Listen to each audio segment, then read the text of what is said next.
Varanasi, halfway down the Ganges, is one of the oldest cities in India and the world. Long known in the West as Benares, it is sacred to Hindus and a magnet for tourists. Indians and foreigners alike are drawn to its narrow, chaotic streets, its multitude of temples, and the famous ghats along the river where the dead are cremated, the living perform their ablutions, and the laundry is scrubbed. Yet all is not well with India's rivers. They are blocked by dams to generate electricity and sucked dry by irrigation schemes. Their waters are polluted with fertilizer runoff from the fields, garbage and raw sewage from the cities, and toxic chemicals from the factories. Upstream from Varanasi, some of the tanneries of the industrial city of Kanpur spew a mixture of acids, dyes and heavy metals straight into the Ganges. There is a treatment plant, but it is unable to cope with all the poisonous effluents from the burgeoning leather industry after a doubling of the number of factories in the past 2 decades. And factory owners often find it cheaper and easier simply to dump their waste into the drain.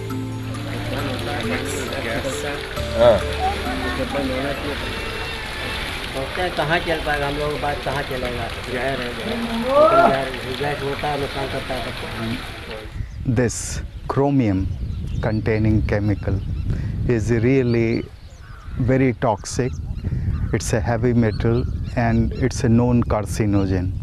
Despite the efforts of environmental campaigners such as Rakesh Jaiswal, not even the revered Ganges is spared the pollution. No matter that the river, which rises near the Himalayas on the border with China, provides water and food to hundreds of millions of people in North India and Bangladesh by the time it reaches the Bay of Bengal. I asked Mr. Jaiswal about some of the other health effects of the tannery waste. There's various kinds of rashes, boils, pustules, rotten nails, and even numbness in the limbs. From the source to the mouth of the river, activists are trying to save the Ganges.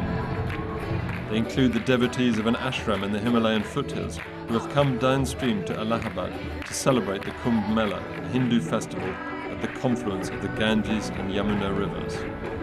The Ganges River flows 2,500 kilometers through 5 states, and the problems are as varied as the people who live on her banks. We begin with problems of hydropower plants, damming, diversions, obstructions, and then we come into problems of pollution, chemical, agricultural, industrial waste, sewage. Much of the pollution that afflicts the Ganges comes from the tributaries that drain the plains and hills of northern India. Here on the northern outskirts of Delhi, the black and stinking waters of the Najafgarh drain, an open sewer that serves millions of people in the capital, flows into what remains of the Yamuna River, one of the great tributaries of the Ganges.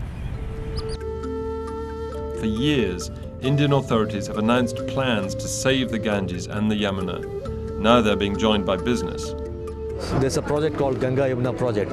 Huge amount of investments is going to happen in the wastewater treatment and recycling systems. And this is an opportunity which is being tapped. In another 5 to 10 years from now, we have several wastewater treatment plants coming across the river Ganges and Yamuna. And every source of water will be identified, treated and recycled. Foreign donors want to help as well. The World Bank is trying to start a $1 billion project to help clean up the river. And just to give you an example, this was done in the River Rhine in Europe, which is, of course, a very important river there. It costs about 40 billion euros to get to a sustainable outcome. The Ganges is bigger, has more people, more pollution, so you would not expect cleaning the Ganges to be cheaper than cleaning the Rhine was. Here at the Defence Services Sailing Club in Delhi, people used to go out regularly at weekends in the 1970s. But now the boats are in the sheds and it doesn't look as though they've been used for some time. For all the development projects and the money spent on trying to save them, India's rivers, like the Yamuna here, are still in pretty bad shape. Victor Mallet, Financial Times, Delhi.